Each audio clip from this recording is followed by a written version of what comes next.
सास का अखाड़ा बहू ने पछाड़ा। माँ जी, ये कैसे बना रही है शिमला मिर्च? नहीं नहीं नहीं, ऐसी कोई नहीं खाएगा। आप हटिए, मैं बनाती हूँ। कोई नहीं खाएगा? अरे तेरे मायके वालों के लिए नहीं बना रही हूँ, अपने पति, बेटे और बेटी के लिए बना रही हूँ। और वो लोग शिमला मिर्ची ऐसी ही पिछले कई सालों से खाते आ रहे हैं। बहू बहू हो ना, थोड़ा सोच समझ कर जबान खोला करो, समझी? माँ जी, फिर तो मैं यही कहूँगी कि आपको खाना बनाना आता ही नहीं। बहू शिमला मिर्च बना लेती है, लेकिन अपने अंदाज में। फिर खाने के टेबल पर, ये सब्जी क्या बहू ने बनाई है? आज बहुत अलग लग रही है। भाभी, रंग तो बड़ा अच्छा दिख रहा है सब्जी का। अरे नहीं नहीं, मुझे तो माँ के हाथ वाली खानी थी। क्या है रीना, सब्जी माँ को ही बनाने दिया करो ना। सास, जिसे अब थोड़ा सा अपना पल्ला भारी दिख रहा होता है। अरे अब बेटा मेरा जमाना आ गया। ये घर कभी मेरे नाम से चलता था, लेकिन अब लग रहा है कि मेरा होना ना होना एक ही बराबर है। बहू तो पूरे घर के साथ रसोई में भी राज करना चाहती है। माँ जी, आप ही ने तो कहा था शादी के वक्त कि रानी बनाकर रखेंगी मुझे। तो देखिए, रानी का काम यही होता है ना, राज करना। अरे देख बहू, माना तू राज करना चाहती है, लेकिन भूल मत, पूरी रियासत अभी मेरी है। अरे कैसी बात कर रही हो तुम दोनों? और ये क्या तरीका होता है बहू से बात करने का? बेचारी अभी तो आई है, उसको आजादी भी नहीं दोगी क्या? तो वो इस घर को अपना घर कैसे समझेगी? देखिए पापा, माँ सही कह रही है। घर को अपना घर समझी, इसमें कोई बुरी बात नहीं है। लेकिन सिर्फ अपना और हमें पराया करने की कोशिश करे ना जी ना, ये सोच तो बिल्कुल अच्छी नहीं है। देख, तू छोटी है ना, छोटी की तरह रहा कर। हर बात पर बीच में ना बोला कर। क्यों? वो मेरी बेटी है तो मेरे तरफ से ही बोलेगी ना। माँ जी, ये तरफ क्या होता है? हाँ, वो मेरी बहन नहीं है क्या? मैं मानती हूँ कि आज मैंने सब्जी बना दी, लेकिन थोड़ा खाने में बदलाव करना हम स्त्रियां भी तो जानती हैं और चाहती भी हैं। तो इसका मतलब ये तो नहीं कि घर के खाने की कोई वैल्यू ही नहीं है। देख, मैं कोई बहस नहीं करना चाहती, जाओ खाना खा लो। सभी खाना खाने बैठ जाते हैं। अगले रोज, माँ जी प्लीज, ये आस पड़ोस वालों को बोलिए ना, मुंह उठाकर घर में मत आ जाया करे। अरे किसी के घर आने जाने का कुछ वक्त तो होना चाहिए। यहाँ तो सारा दिन मानो लोगों ने धर्मशाला बनाकर रखी है। बहू, वो हम लोगों के परिवार जैसे हैं, पिछले 25 साल से हमारे साथ है। और ये मेरा घर है, यहाँ कौन आएगा कौन नहीं, ये तू कैसे डिसाइड करेगी? और हाँ, तुझे अगर पसंद नहीं ना, तो अपने कमरे में चली जाया कर। वो लोग बात ही कर रहे होते हैं कि पड़ोसन आ जाती है। अरे बहन, हम लोगों ने जागरण रखा है माता का आज रात, सुबह का भंडारा भी, तो बहू रानी को लेकर आना हाँ बिटिया। अच्छा चलती हूँ, और घरों में भी निमंत्रण देना है। अरे हाँ हाँ, हम जरूर आ जाएंगे। वैसे किस किस को बुला रही हूँ?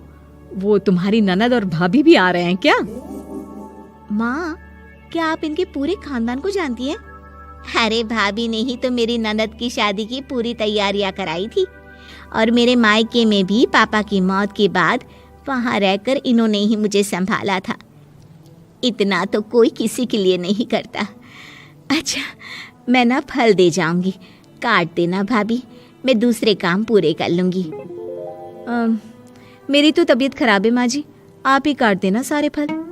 मैं रात का खाना भिजवा दूंगी, परेशान ना होना। हाँ? अरे नहीं नहीं, हम लोग बना लेंगे, 4 लोगों का खाना तो बनाना है। अरे नहीं नहीं, आप फल पर लग जाओगी, और बहू की तबीयत भी ठीक नहीं, खाना मैं ही भिजवा दूंगी। पड़ोसन चली जाती है और सास बहू की तरफ देखती है। देखा, जिसे तू धर्मशाला बोल रही थी, वो कितने अपने हैं। हाँ माँ जी, आप उनका काम कर रही हैं, उनके जागरण का प्रसाद तैयार कर रही हैं, तो वो क्या इतना भी नहीं करेंगे आपके लिए? ओहो, तुझसे बहस क्या करना बहू। तभी बहू की माँ आ जाती है। अरे बहन जी, बेटी से मिलने का मन किया तो बिना बताए ही आ गई, बुरा न मानना। ये मत समझना कि ये मेरा घर नहीं, कोई धर्मशाला है। अच्छा अच्छा, तो ये घर पर आए मेहमानों को घर नहीं, धर्मशाला वाला समझाने वाली आप ही हैं। वैसे आपको खुशी होगी कि आपकी बेटी के संस्कार भी ऐसे ही हैं। अरे माँ, किन बातों को सुन रही हो?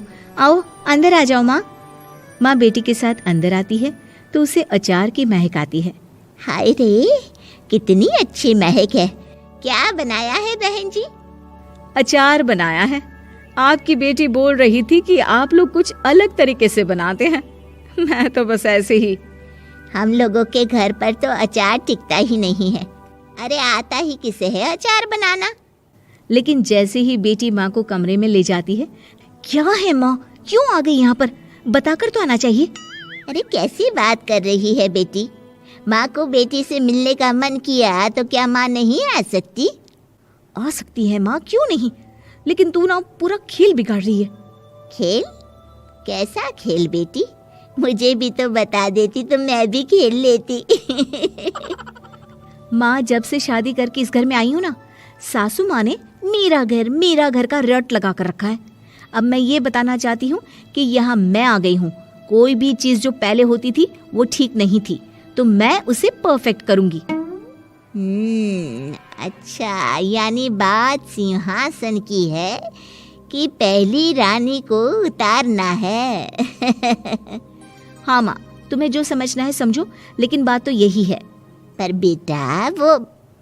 बेटी कुछ नहीं समझती और दरवाज़ा खोलकर बाहर चली जाती है।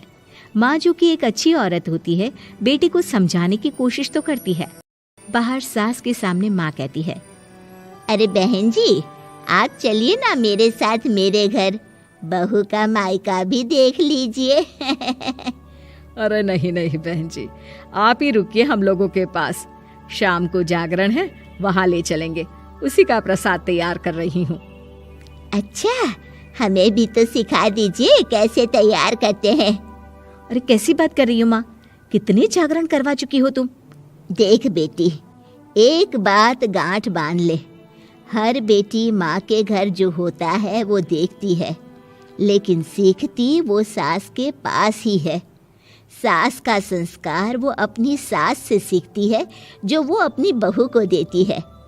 तो बेटी, यहाँ के रीति रिवाज, रहन सहन, बोली भाषा अपनी है, जिसे तुझे ना सिर्फ फॉलो करना है बल्कि सीखना भी है। और जहाँ तक सवाल है पूरे घर की रानी बनने का, तो जब तक तेरी सास महारानी है, तू रानी ही तो रहेगी। क्यों बेटा? बहू माँ की बात समझ जाती है और सास भी बहू की माँ का मन ही मन शुक्रिया अदा करती है।